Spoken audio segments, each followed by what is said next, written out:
Alrighty, offseason review. Let's just get right into it. So the Warriors drafted Jacob Evans with the 28th overall pick in free agency, the big acquisition of the summer, arguably. DeMarcus Cousins for 1 year and $5.3 million. Jonas Jerebko for 1 year, $2.2. Kevin Durant re-signed for 2 years, $61 million. Kevin Looney was brought back as well for 1 year and $1.5. In free agency, they lost Zaza Pachulia, who went to Detroit. JaVale McGee went to LA, and Omri Caspi went to Memphis.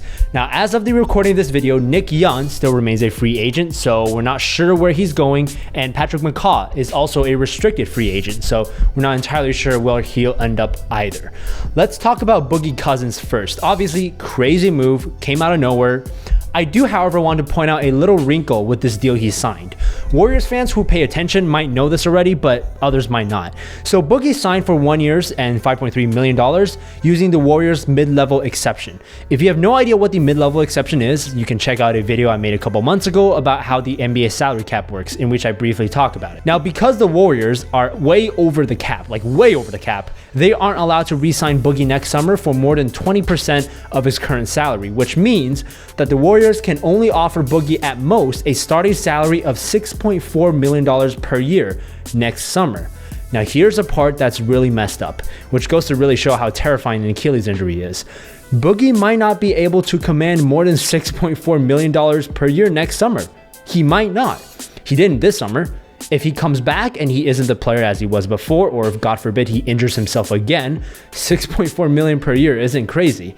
But the irony here is also that if Cousins returns to the player that he once was, which is what Warriors fans are hoping for, which is what I think most people are hoping for, there's no way that Golden State can keep him. Moving on, I also like that they brought back Kevon Looney. I also like the Jonas Jerebko signing. The guy, by the way, shot 41% from three last year, and this is going to sound really wrong when you first hear it, but the Warriors actually really need shooting. When you get past Steph, Clay, and KD last season, the Warriors had trouble spacing the floor. Livingston and McCaw can't shoot threes. Well, McCaw actually took some, but he shot 23% from three, so no, he can't really shoot threes. Iggy and Draymond were wildly inconsistent. Nick Young's defense was so bad that it was hard to play him, and in some respects, Jerebko is going to replace Omri Caspi, and I think he'll do a slightly better job than Caspi did. You should expect a solid 15 minutes per game from him this season. Jacob Evans, I don't really have much of a take on, not going to pretend like I watch any Cincinnati games. All the scouting reports say that he's a really good defender, and from Summer League, he seems like he has pretty good instincts for the ball, and he hustles.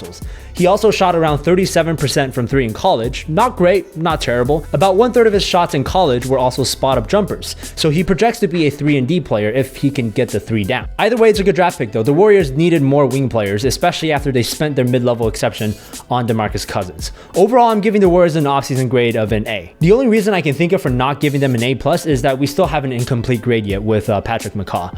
Anyways, here's their projected roster. Now, I've tried looking for news on when DeMarcus Cousins will be back on the court.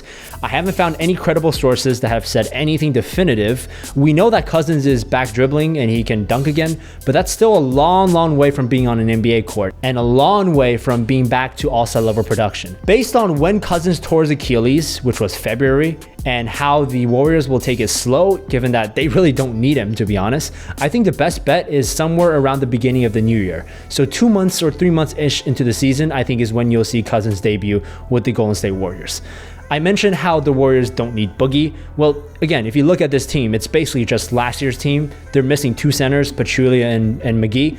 So Jordan Bell and Kevon Looney will be getting a lot of minutes early in the season, even when Cousins comes back. I mean, I assume Cousins will be on a minutes restriction, so it's going to be a big year for both Jordan Bell and Kevon Looney. I don't think there's anything else to talk about with the Warriors. I mean, they're the best team in the league. Even if they get rid of Boogie Cousins, even if Boogie just is a complete no-show, they're still the best team in the league.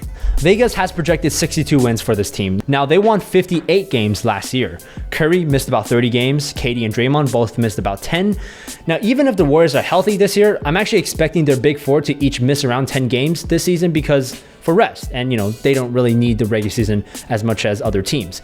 This really comes down to motivation for this team. I mean, obviously, if this team wants to go for 62 wins, they can easily get it.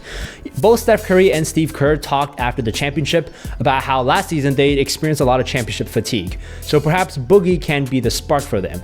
And I think I'm going to go for the over here. Part of me also has a theory that I think the Warriors will actually try harder this regular season than they did last season because the Rockets really gave them a good scare year, last postseason. And I think it makes sense for them to still try hard in the regular season because home court advantage still matters. Okay, that's it for the Golden State Warriors. Stay tuned for the other team previews. Tomorrow is actually the Houston Rockets. So back to back, you got two elite teams.